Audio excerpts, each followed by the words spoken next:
tardes, estimados alumnos. Nosotros estamos en este minuto ya en tierra derecha de lo que es el estudio de la nulidad como sanción de ineficacia de los actos y contratos. En las clases anteriores nosotros señalábamos que desde un punto de vista dogmático, doctrinario, es posible distinguir y concebir con absoluta claridad la inexistencia jurídica versus la nulidad. Y una vez que nosotros abordamos esa temática, nos preguntamos si en nuestro ordenamiento jurídico positivo, es decir, en nuestro Código Civil, la máxima sanción reconocida en la ley positiva es la inexistencia o bien es la nulidad. ¿Qué le señalaba yo? Que desde el punto de vista teórico es una materia hasta el día de hoy pendiente. La doctrina no se ha uniformado. En cambio, la jurisprudencia se ha inclinado por la postura de que en nuestro país la máxima sanción legal es la nulidad. Una vez que entramos a estudiar la nulidad de los actos jurídicos, la nulidad civil, nosotros dimos un concepto, analizamos el concepto, luego nos hicimos cargo de los principios comunes a todos los tipos de nulidad, las clases de nulidad y especialmente abordamos la clasificación entre nulidad total y nulidad parcial. Con respecto a la nulidad parcial, ¿qué aspectos fueron los que desarrollamos? El fundamento, el principio de conservación de los negocios jurídicos, los principios rectores de la nulidad parcial y el estado de la nulidad parcial, tanto en el derecho civil, en el derecho chileno más bien dicho, y en el derecho comparado. ¿Qué dijimos en el derecho chileno? Bueno, es que hay que distinguir, o más que distinguir, no existe una norma de carácter general que reglamente de forma orgánica la nulidad parcial en el Código Civil, o la legislación común más bien dicho. En cambio, sí hay referencias claras y directas en legislaciones especiales, como ocurre con la Ley de Protección a los Derechos de los Consumidores a propósito de los contratos de adhesión generales y los contratos de adhesión de servicios financieros. Vimos que en el derecho comparado la situación es básicamente la misma, es decir, hay ordenamientos jurídicos donde no hay normativa general y donde solo en regímenes sectoriales se aborda la nulidad parcial. En cambio, hay otros países donde efectivamente sí existe una regla de nulidad parcial, como ocurre, por ejemplo, con Argentina, con Perú, con Brasil, con Colombia, con México, con Alemania, etcétera, etcétera. Posteriormente conceptualizamos la nulidad absoluta y la relativa, hicimos un paralelo con sus semejanzas y sus diferencias. Después vimos que cuál de los tipos de nulidad es la regla general, es la relativa. Esto emana, digamos, claramente del inciso final del artículo 1682, momento en el cual nosotros tenemos que considerar la existencia de la nulidad y por qué decimos que las nulidades son de derecho estricto. ¿Qué es lo que vamos a hacer a continuación? Vamos a abordar por separado la nulidad absoluta de la nulidad relativa. La primera afirmación que debemos hacer es la siguiente. De acuerdo entonces a nuestra jurisprudencia, la nulidad absoluta va a comprender lo que en doctrina representa la inexistencia jurídica, es decir, la falta de requisitos de existencia, nosotros los vamos a subsumir en la nulidad absoluta. Por eso entonces que las causales de nulidad absoluta son la falta de voluntad o consentimiento, según el acto sea uni o bilateral, la falta de objeto, el objeto ilícito, la falta de causa, la causa ilícita, los actos de los absolutamente incapaces y finalmente la omisión de requisitos o formalidades que las leyes prescriben para el valor de ciertos actos o contratos en consideración a su naturaleza o especie. Esta pudiese ser denominada una especie de, causal genérica de nulidad absoluta. En primer lugar, ¿cuál es el fundamento de la nulidad absoluta? Bueno, el respeto obviamente de la ley, el respeto al orden público, el respeto a la moral. Consecuencialmente, los valores que están detrás de la nulidad absoluta son los valores generales de la sociedad. Por lo tanto, el interés general comprometido. ¿Qué caracteres presenta la nulidad absoluta? Primero, puede y debe, repito, puede y debe ser declarada por el juez, aún sin petición de parte, cuando el vicio de nulidad aparece de manifiesto en el acto o contrato. A ver, lo primero que tenemos que aclarar acá es lo siguiente. Esta es una de las escasas hipótesis previstas en la ley donde se le permite al juez ejercer funciones oficiosas.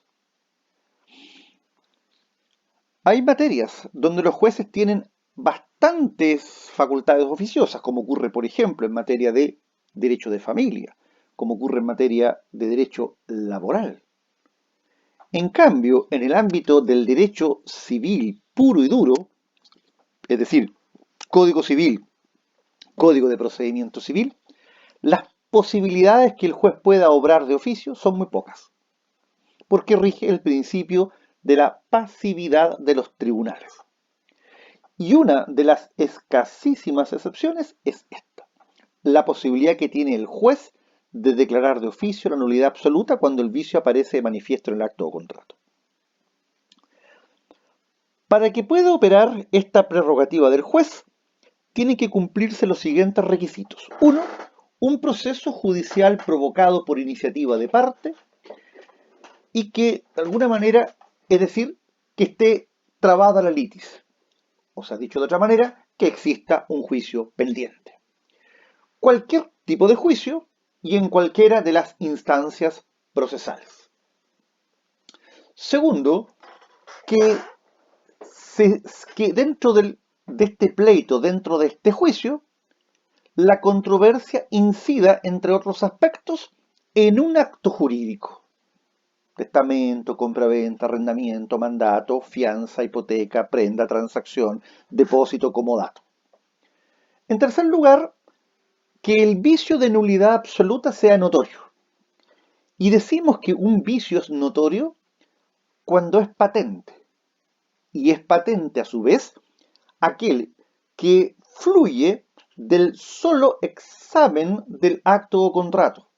Es decir, que salte a la vista de inmediato, sin que sea necesario, ¿cierto?, realizar ningún otro trabajo intelectivo. Por lo tanto, el vicio debe saltar a la vista. Por ejemplo, un contrato de compraventa de bien raíz suscrito por escritura privada. Un contrato de sociedad suscrito por escritura privada. Un contrato de hipoteca suscrito por escritura privada. Y finalmente, la autosuficiencia del vicio. Es decir, que para descubrir la existencia del vicio no sea necesario relacionar el acto o contrato con ningún otro antecedente o prueba de la causa. Es decir, el vicio debe saltar a la vista por sí solo y por sí mismo, sin necesidad de que el juez tenga que realizar un proceso de integración, interpretación, sino que el vicio debe ser autosuficiente. En segundo lugar, la nulidad absoluta puede ser alegada por todo el que tenga interés en ello, salvo el que ejecutó el acto o celebró el contrato, sabiendo o debiendo saber del vicio que lo invalidaba. Esta es, diría yo,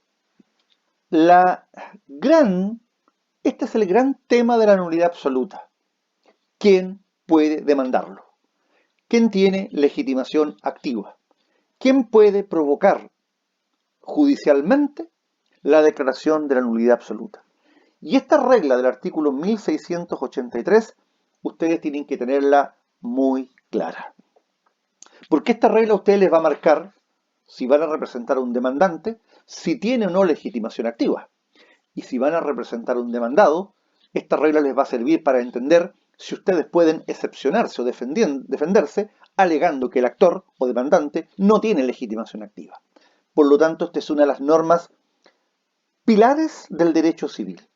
O sea, estas son las normas trascendentes y fundamentales, porque un juicio de nulidad indefectiblemente va a llevar a que la controversia en algún instante de ella se circunscriba a saber si el actor tiene o no tiene legitimación activa. Esta norma nos plantea varios problemas.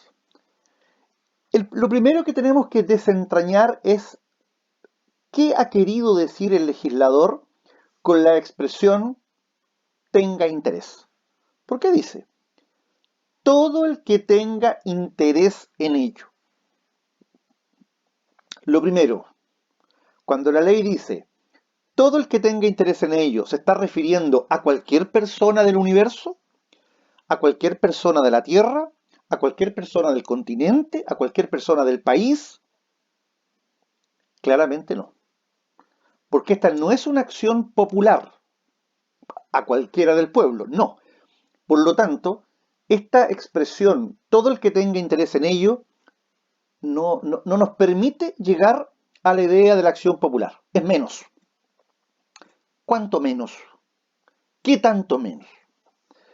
Por lo tanto, lo primero es desentrañar qué es lo que ha querido decir la ley con la expresión todo el que tenga interés en ello. En primer lugar, se dice que este interés tiene que ser un interés actual. Ahora, esta actualidad del interés de quien solicita la nulidad ha dividido a la doctrina y jurisprudencia. Para alguno el interés es actual cuando el interés existe al tiempo de solicitarse la declaración judicial de la nulidad. Es decir, el interés para demandar ha de existir en el momento en que yo interpongo la demanda. Para otros el interés debe existir al momento de la celebración del acto o contrato. Es decir, mi interés en demandar la nulidad no ha de existir en el momento en que yo demando. El interés debió haber nacido cuando se realizó el acto o contrato que lesiona mis intereses producto de la existencia del vicio. Y obviamente también hay doctrina que plantea que el interés ha de nacer cuando se celebra el acto o contrato y ese interés ha de mantenerse en el tiempo hasta el instante en que yo demando. Por lo tanto, este ya es un problema porque en el juicio lo más probable que se sostenga por el demandado que el actor no tiene interés, porque su interés no nació en el momento del acto o contrato o bien no lo mantuvo hasta la interposición de la demanda. Ustedes pueden ver que inmediatamente se abre un flanco de discusión jurídica. En segundo lugar, y también en relación con el tema del interés, a más de que éste debe ser actual, se dice que el interés que motiva la declaración de nulidad absoluta ha de ser un interés calificable como de económico o pecuniario.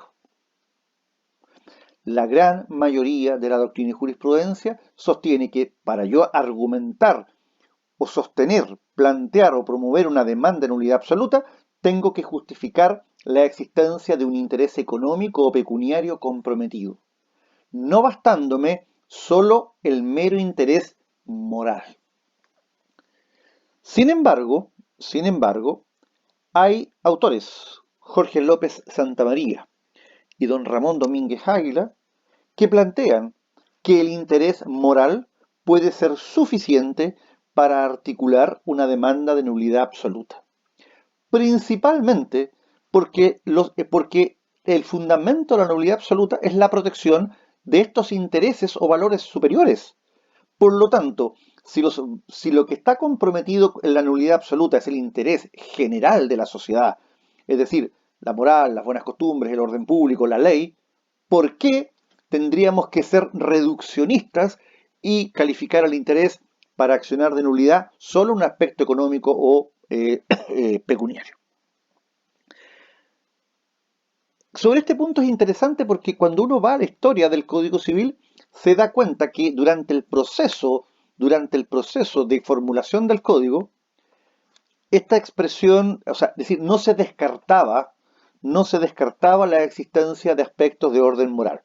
Lo que ocurre es que los tribunales esto lo han entendido como una manera de evitarse multiplicidad de juicios, porque de alguna manera cualquiera podría andar por la vida pidiendo la nulidad de actos o contratos basado en razones morales, de orden público, digamos de buenas costumbres, y por lo tanto eso podría significar un colapso del sistema del punto de vista de una proliferación de juicios muchas veces sin un fundamento concreto. Por lo tanto, la gran mayoría de la jurisprudencia sostiene que el interés tiene que ser de orden económico o pecuniario. Por razones de tiempo, vamos a concluir esta cápsula y vamos a continuar en la siguiente con la materia.